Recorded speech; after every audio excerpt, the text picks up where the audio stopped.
When you think about the best open-world titles, a certain set of prerequisites come to mind. Does it encourage you to go out of your way to explore? Is the very act of exploration enjoyable? Is there sufficient friction to subtly and not so subtly nudge you in particular directions? Are the rewards worth the risks?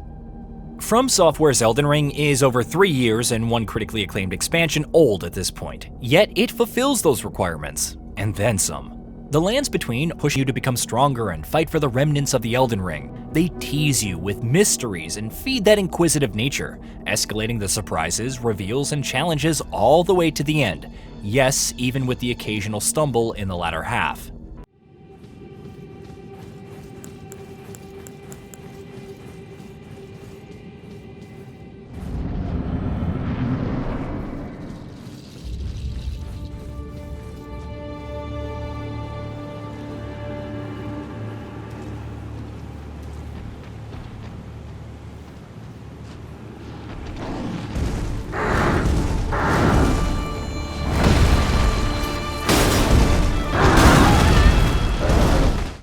The Land of Shadows is similar, but takes the design philosophy of something interesting around every corner, and layers it into a more condensed space.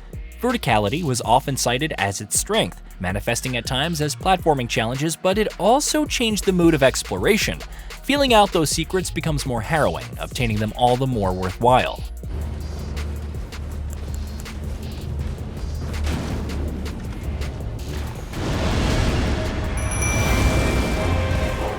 It is interesting to consider Elden Ring Nightreign in the same breath. Cue the 95% recycled assets and single-player rules multiplayer drools comments, which I somewhat empathize with.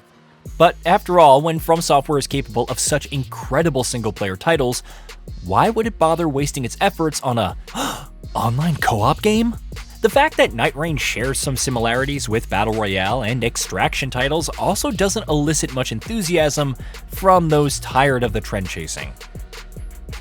However, as someone who's on again off again with co-op titles like Helldivers 2, Destiny 2, and Tom Clancy's The Division 2, and looking forward to the likes of FBC Firebreak, Nightreign intrigues me, in no small part thanks to its world. Based on the gameplay showcase thus far, Limveld feels like it's hitting that sweet spot between serving as a carefully curated map for multiplayer and feeling like an actual living world, at least based on the gameplay showcase thus far. That FromSoftware can achieve this balance while reusing so many assets from Elden Ring is pretty notable, and speaks to a better understanding of multiplayer flow than many other titles. Elden Ring Nightreign's entire premise revolves around the Nightfarers and their battle against the darkness sweeping the world. It's all due to the Night Lord, though how this is possible and how it could potentially tie into the base game is unknown. Regardless, your mission is to drop into Limveld via Spirit Falcon, rummage for supplies, and ultimately become strong enough to challenge the Night Lord, or at least make it to the next day. Because as with many of FromSoftware's titles, your excursions aren't cut and dry. They're composed of 3 days, 2 in which you must survive and battle a random boss, and the third culminating in a battle with the Night Lord. During the daytime, you have extensive freedom to wander around, but as time passes, a ring will slowly enclose the map, Battle Royale style.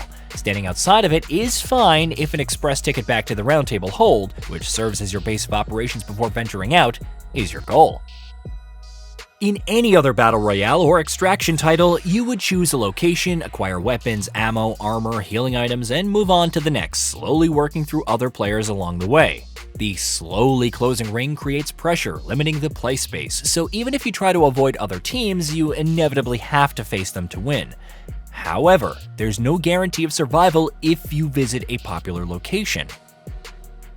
Nightreign channels that same decision-making and maintains that structure of its map between runs, but randomizes the rewards.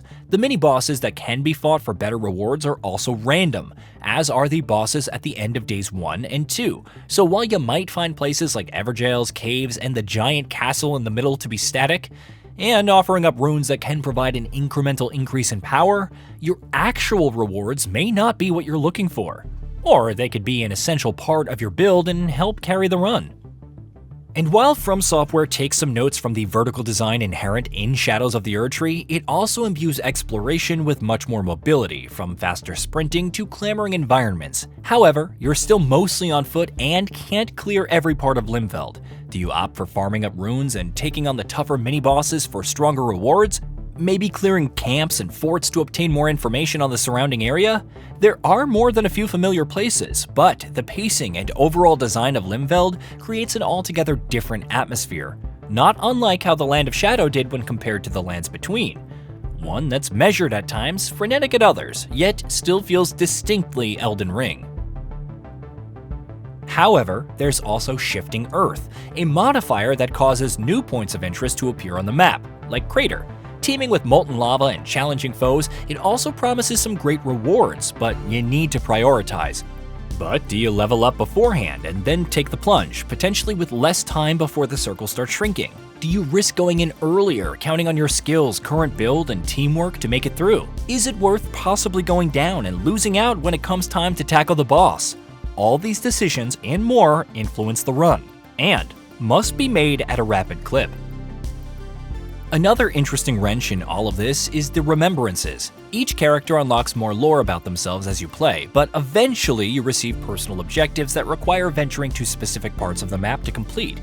It provides a clear impetus for visiting potential new locations and challenges you to adjust strategies for that run.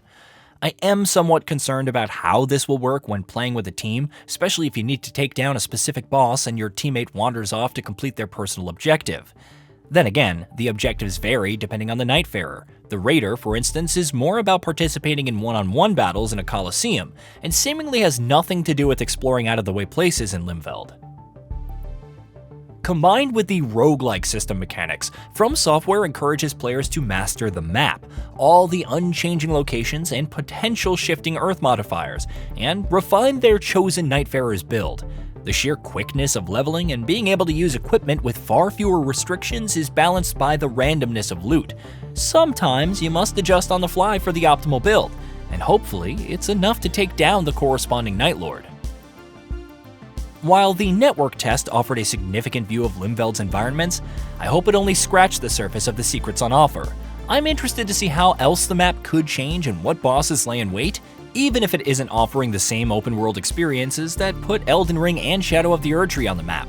Nightreign has the potential to be one of the most involving Souls-like co-op experiences out there when it launches on May 30th.